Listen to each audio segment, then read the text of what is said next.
हम धनिया की खेती पूरे साल बहुत ही कम लागत में बड़ी आसानी से कर सकते हैं। ठंड के दिनों में धनिया की खेती पर ज्यादा रोग व कीट नहीं लगते। वहीं गर्मी के समय हमें इसका विशेष ध्यान रखना पड़ता है, पर गर्मी के समय हमें धनिया का भाव भी उतना ही अच्छा मिलता है। नमस्कार किसान भाइयों, स्वागत है आपका एक बार फिर से हमारे YouTube चैनल क्रिएटिव किसान।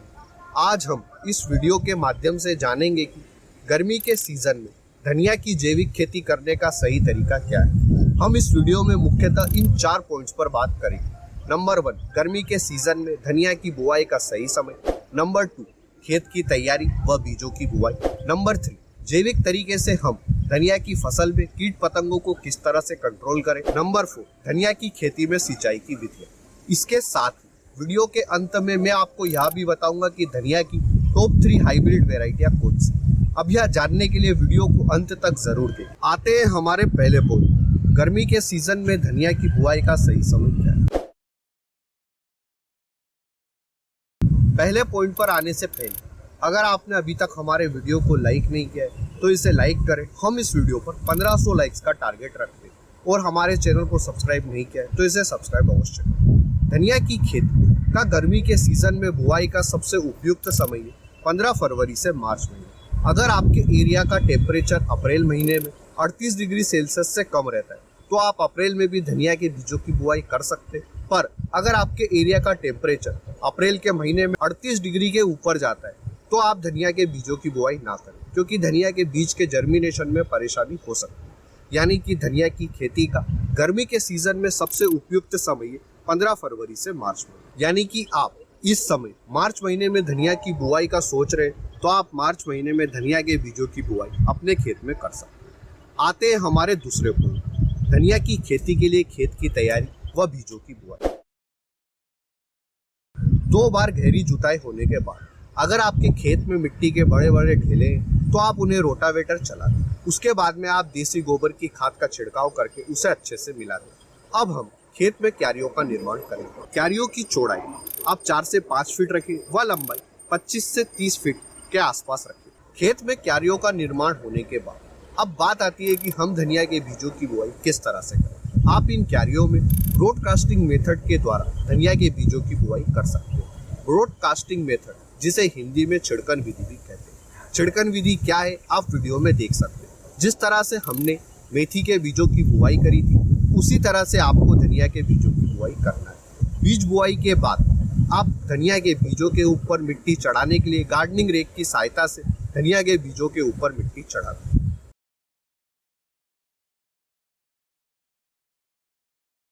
फिर आप सिंचाई करें। अगर आप हाइब्रिड किस्म के बीज का चुनाव करते हैं तो यह पहले से ही उपचारित होते हैं, पर अगर आप लोकल के मार्केट से बीज खरीद कर लाते हैं तो बीज बुआई के पूर्व बीजों का उपचार अवश्य करें। बीज बुआई के बाद आप जीवामृत चला दें सिंचाई के साथ, वह जब आपकी फसल 20 दिनों की हो जाए उसके बाद में आप जीवामृत वापस से चलाएं। बीज बुआई के बाद आते हैं हमारे तीसरे पॉइंट, जैविक तरीके से हम धनिया की फसल में कीट पतंगों को किस तरह से कंट्रोल करें।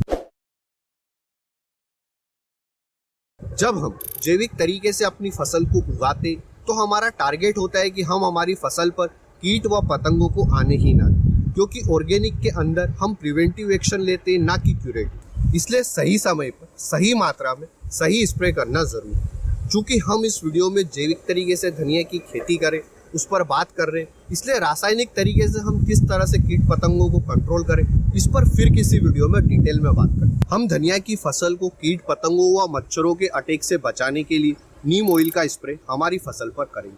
अब नीम ऑयल का स्प्रे हमें किस तरह से करना है, इसकी कितनी मात्रा लेना है और कब कब स्प्रे करना है, उस पर हम डिटेल में चर्चा करें। आप सबसे पहले 1 ग्लास या आधा ग्लास गुनगुना पानी लें।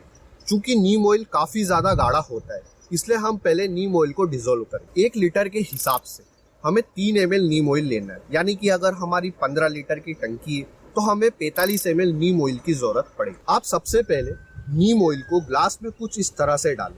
एक साथ आपको नहीं डालना है, धीरे धीरे डालना है, क्योंकि नीम ऑयल गाढ़ा होता है और हमें उसे अच्छे तरह से मिलाना है। अब आप 5 से 10 ml चिपको एजेंट लेकर ग्लास में डाल दें। अब इसे अच्छे से मिला दें और इसे कुछ देर मिलाते रहें।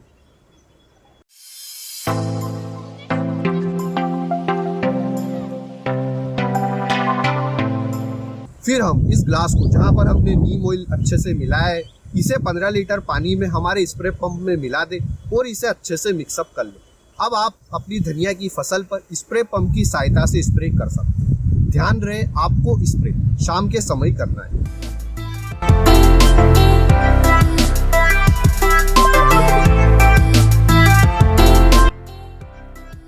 अगर आप नीम ऑयल अपने एरिया के मार्केट में नहीं मिल रहा है तो आप इसे अमेजन से ऑनलाइन ऑर्डर कर सकते हैं, लिंक में डिस्क्रिप्शन में डाल दूँ। या फिर आप घर पर भी नीम ऑयल से ब्रह्मास्त्र बना सकते हैं, उससे भी आप कीट पतंगों को कंट्रोल कर सकते हैं। अब किस तरह से बनाते हैं, इस पर अगर आप चाहते हैं कि मैं डिटेल में वीडियो लेकर आऊँ तो हमें कमेंट सेक्शन में ज़रूर बताएं। आप धनिया की फसल पर पहला स्प्रे 25 से 30 दिन के बाद में करें।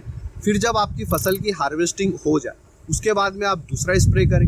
फिर जब आपकी दूसरी हार्वेस्टिंग हो जाए उसके बाद में आप तीसरा स्प्रे करें। इस तरह से आप एक बार धनिया के बीजों की बुआई करके 3 बार कटाई ले सकते हैं। लेकिन यह तब होगा जब आप हाइब्रिड बीजों का चुनाव करें, क्योंकि हाइब्रिड बीजों में जल्दी ही फूल नहीं आते। पर अगर आप लोकल से सीड्स खरीदते हैं तो इसमें फूल काफ़ी जल्दी आ जाते हैं, इसलिए आप एक ही कटाई ले पाएंगे।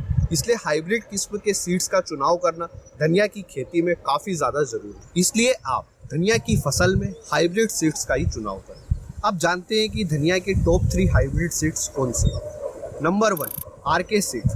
हमने कुछ ही दिन पहले भिंडी की फसल के साथ में धनिया की इंटरक्रॉपिंग की थी, जिसमें हमने धनिया के लिए आरके सीड्स का चुनाव किया था। नंबर 2 नामधारी सुरभि।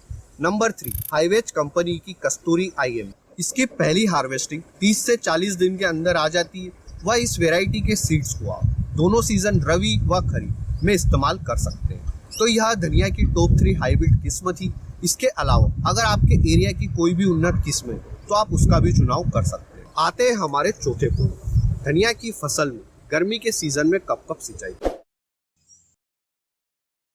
हम किसी भी फसल में सिंचाई मिट्टी की रिक्वायरमेंट के हिसाब से करते हैं, ना कि शेड्यूल के हिसाब से, जैसे कि हर 7 दिन। हम इस तरह से सिंचाई नहीं करते क्योंकि हर तरह की मिट्टी की वाटर होल्डिंग कैपेसिटी अलग अलग होती है। इसलिए आप अपने खेत की मिट्टी की रिक्वायरमेंट के हिसाब से सिंचाई। जब आपके खेत में हल्की हल्की दरारें पड़ने लग जाए तब आप समझ लीजिए कि आपकी फसल को सिंचाई की जरूरत है। कुछ इस तरह की, जैसा कि आप यहाँ पर देख सकते हैं, यहाँ पर हम 1 से 2 दिन में सिंचाई कर सकते हैं। इस तरह से आप खुद पता लगा सकते हैं कि आपकी फसल को सिंचाई की जरूरत है या नहीं।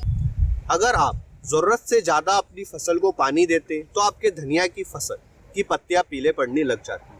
इसके अलावा और भी कई कारण हो सकते हैं पत्तियों के पीले पड़ने, जिस पर हम डिटेल में फिर कभी और किसी वीडियो में बात करेंगे। अगर आपके यहाँ पर पर्याप्त पानी है तो आप फ्लड इरिगेशन सिस्टम के साथ में अपने धनिया की फसल में सिंचाई कर सकते हैं गर्मी के सीजन। पर अगर आपके यहाँ पर पानी की कमी तो आप ड्रिप इरिगेशन के साथ में धनिया की फसल लगा सकते हैं। पर ड्रिप इरिगेशन के लिए आपको खेत में पहले बेड बनाना होगा और बेड के ऊपर आपको धनिया के बीजों की बुआई करना होगा। हमने आज से 7 से 8 दिन पहले भिंडी की फसल के साथ में धनिया की इंटरक्रॉपिंग की थी।